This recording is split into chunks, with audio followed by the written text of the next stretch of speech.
Yaakov Lappin, who is the military correspondent for the Jewish National Syndicate. Welcome. Thank you for making the time for us today. Obviously, you're a journalist, but this is also a personal story for you. I understand right now you're in London, but you live in Tel Aviv and can't get home. Is that right? That's right. My flight was canceled at the very last minute.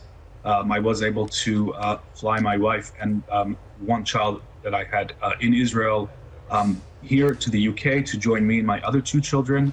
Really at the last minute, I'm unable to get a flight back. So I'm essentially covering remotely from here and very much following and trying to keep up, with all of the very, very dramatic and tragic events that are occurring in my country. And what was that experience like just trying to get your family out of the country? Well, it was sad, the decisions that we had to make, because my wife was also caring for her mother, who is sick with cancer. And of course, we found, family members who will be able to do that and to be that supporting network for her. But, these decisions and these dilemmas, we have a 3-year-old who we wanted to get him to avoid hearing the rockets and the interceptions. The city that we live in just south of Rehovot has been bombarded frequently in the past 4 or 5 days. So it's essentially making families take impossible decisions. And this is happening to millions of families across the state of Israel. I can't imagine. So sorry for everything you're going through.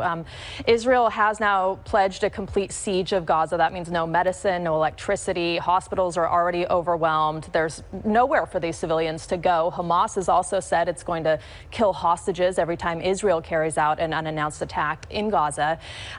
Does it seem to you we're just seeing the beginning of what is going to be a growing number of civilian casualties? Yeah, unfortunately, I think that is going to be the case. And the reason for that is because Hamas has built what they call in the IDF a terrorist army. And that's not just an emotional description. It's a very, very accurate description, because it's both a terrorist organization, as we've seen its genocidal intentions on Saturday, which is the darkest day that Israel experienced in its history.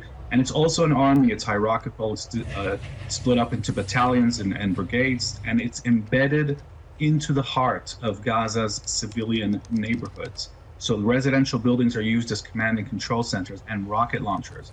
And the whole of the Gaza Strip is crisscrossed by tunnels and bunkers. So what looks like, a city and a neighborhood, it's an invisible enemy in many ways. Underneath of that is a terrorist army. And there's no way to get at that army without moving into those areas, striking those areas.